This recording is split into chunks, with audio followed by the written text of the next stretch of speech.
Olá, queridos, graça e paz do Senhor Jesus, bom dia. Aqui quem fala é o pastor Tião. Eu quero compartilhar algo ao seu coração nessa manhã. E o texto que eu quero ler está lá na carta de Paulo aos Coríntios, segunda carta de Paulo, 2 Coríntios capítulo 4, dos versos 7 até o 11. Olha só o que diz a palavra do Senhor. Mas temos um tesouro em vasos de barro, para mostrar que esse poder que a tudo excede, provém de Deus e não de nós. De todos os lados nós somos pressionados, mas não desanimados. Ficamos perplexos, mas não desesperados. Somos perseguidos, mas não abandonados. Abatidos, mas não destruídos.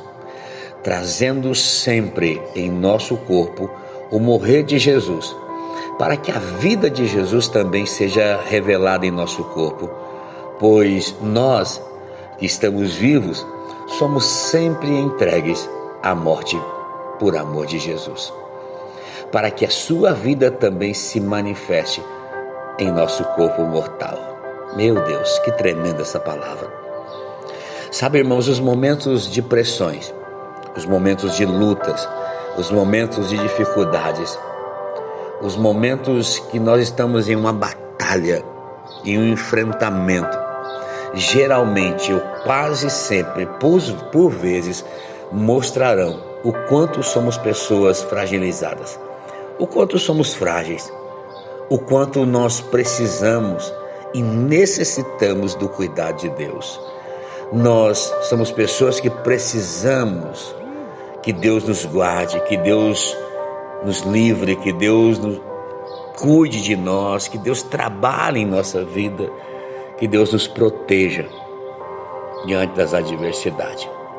Esse texto do apóstolo Paulo, ele faz questão de frisar aqui no versículo 7, e ele resume dizendo assim: olha, tudo que eu conquistei, tudo que eu vivi e tudo que eu tenho vivido não tem a ver com os meus conhecimentos que eu adquiri aos pés de Gamaliel, com meus conhecimentos que eu adquiri no relacionamento com pessoas, com as minhas habilidades. Tudo o que eu vivi e tudo que eu tenho vivido tem a ver com um poder, com esse poder que a tudo excede, que provém de alguém, e esse alguém é Deus. Um poder que provém de Deus e não de mim. Ele diz assim, olha, para mostrar que esse poder que a tudo excede provém de Deus e não de nós. Uau! Paulo faz questão de fazer uma comparação também das nossas vidas a um vaso de barro, a um recipiente, a um vaso que é frágil, um vaso que pode, numa batida mais brusca, ele se trincar, ele se rachar, ou numa queda, num tombo, se quebrar completamente. Paulo diz, esses somos nós. Nós somos pessoas assim, frágeis, que a qualquer baque, a qualquer tombo, se nós não tivermos guardados, protegidos pelo Senhor, nós podemos fragilmente ser destruídos, quebrados completamente. Mas Paulo diz, nós temos um tesouro, e esse tesouro está neste vaso, e esse tesouro tem um nome, e esse tesouro é Jesus. Nós temos um tesouro dentro de nós, irmãos, que é Cristo em nós, a esperança da glória. Cristo em mim, Paulo fala, Cristo em mim, a esperança da glória. Mas o apóstolo Paulo também faz uma questão de dizer para a igreja de Corinto que nós precisamos confiar em Deus. Se temos esse tesouro, nós precisamos confiar em Deus. E nós precisamos entregar tudo para Deus, tudo nas mãos dele. Sabe qual é o problema, irmãos? É que em tempos difíceis, em tempos de adversidades, em tempos de lutas, em tempos onde as pessoas passam por algum tipo de obstáculo, por algum tipo de tempestade, a tendência é elas pegarem de volta a vida que elas outrora entregou nas mãos do Senhor. Em um determinado momento da sua vida, elas entregaram tudo ao Senhor. E até confessaram: Senhor, nós confiamos que o Senhor tem o melhor para nós. Mas sabe o que acontece? Diante de alguma situação, diante de alguma pressão que as pessoas passam, qual é a tendência? É elas tomarem as suas próprias conclusões, as suas próprias decisões, sem consultar a Deus, sem buscar a direção clara de Deus, sem buscar o conselho de Deus. E elas tomam decisões, elas agem por impulsos, elas agem de acordo com aquilo que elas acham que é certo. E muitas vezes elas lutam achando e pensam que é Deus trabalhando nelas. Mas se elas não buscaram a direção de Deus, se elas não oraram para Deus, se elas não buscaram com que o Senhor testificasse algo ao coração, como elas podem achar que é Deus? Eu faço a pergunta. Então, irmãos, quando eu entrego tudo para Deus, quando eu entrego nele, então ele começa a agir na minha vida. Agora, se você não entregar tudo para o Senhor e confiar nele, não tem como Deus começar a agir na sua vida. Sabe, Paulo está dizendo nessa manhã e ensinando através dessa palavra que a nossa vida é uma vida que precisa ser uma vida de vitória. Viver uma vida de vitória. E esse viver não é só em tempos benéficos, em tempos onde o vento está a favor, mas viver uma vida de vitória até mesmo na circunstância contrária. Paulo nos ensina aqui que existe uma vida de vitória em toda e qualquer situação. Olha o que diz os versículos seguintes, do 8 até o 9. Diz assim: de todos os lados nós somos pressionados. Ainda que a pressão venha, Paulo diz, mas não somos desanimados. Nós não desanimamos. Nós não iremos nos quebrar. Ainda que venha o baque, ainda que venha o tombo, ainda que venha a luta, Paulo está dizendo, não seremos quebrados, porque temos um tesouro que habita em nós, Cristo em nós, e a esperança de toda a glória. Paulo diz, ficamos perplexos. Vai ter momentos que você vai ficar perplexo, mas não iremos nos desesperar. Mas não desesperados.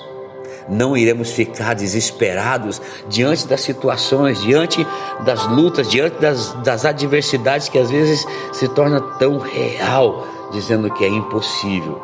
Mas nós temos um Deus do impossível que pode trabalhar na minha e na sua vida. No versículo 9, Paulo continua dizendo, somos perseguidos, mas não abandonados. Sabe, irmãos, a igreja tem vivido uma gota, um pouquinho já de uma perseguição, né? Quanto à questão da ética, dos valores da família, da questão dos princípios de Deus, que eles são imutáveis, mas que nós temos visto muitas vezes a sociedade querer passar por cima de tudo isso e impor valores mundanos, e é uma perseguição muito grande contra a igreja, contra a noiva de Cristo. Mas o Senhor diz, nós somos perseguidos, mas não abandonados. Nós temos um Deus que habita em nós e está conosco, e prometeu que estaria conosco todos os dias até a consumação do século. Paulo continua dizendo, abatidos, mas não destruídos. Irmãos, nós nunca ficaremos destruídos se verdadeiramente tivermos esse tesouro em vasos de barro. Se verdadeiramente esse tesouro estiver habitando em nós. Esse tesouro habitando em nós.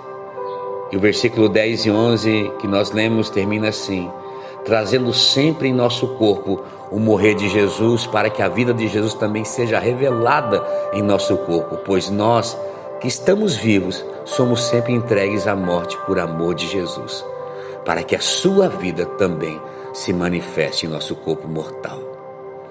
Nesta manhã, permita que esse Jesus seja revelado na sua vida. Permita que a vida de Jesus venha para fora, seja externizada na sua vida por meio das pessoas que você convive e se relaciona. Essas pessoas possam verdadeiramente ver Cristo habitando e trabalhando na sua vida. Permita isso. O meu conselho, o conselho do Espírito Santo, permita que Jesus seja revelado em ti. Permita que as pessoas conheçam Jesus através da sua vida. O apóstolo Paulo sempre enfatizou a respeito de se alegrar pelo sacrifício por amor de Jesus, por passarmos por algum tipo de tribulação por amor de Jesus. Isso para o apóstolo Paulo era algo que deixava muito feliz, por poder passar por essas provas por causa de Cristo. Filipenses 4:12, eu termino aqui, e 13 diz: sei o que é passar necessidade. Paulo dizendo: sei o que é ter fartura, aprendi o segredo de viver contente em toda e qualquer situação, seja bem alimentado, seja com fome, tendo muito ou passando necessidade. Aí ele disse: tudo posso naquele que me fortalece. Isso aqui não é uma palavra de coach, isso aqui não é uma palavra para te alegrar, não, isso aqui é uma declaração de fé. Eu tudo posso num Deus que me fortalece. Deixe a vida de Jesus se manifestar na sua vida, meu irmão, e através da sua vida. Romanos 11:36 diz que pois dele, por ele e para ele são todas as coisas. A ele seja a glória para sempre. Amém. Que o Senhor abençoe a sua sexta-feira, que o Senhor abençoe o seu final de semana. Nós retornaremos na segunda-feira, se assim o Senhor nos permitir. Que o Senhor te abençoe e te guarde, querido. Que o Senhor faça resplandecer o seu rosto sobre ti, tenha misericórdia de ti e te conceda a graça. Que o Senhor volte para ti o seu rosto e te dê muita paz. Deus abençoe, no nome precioso de Jesus.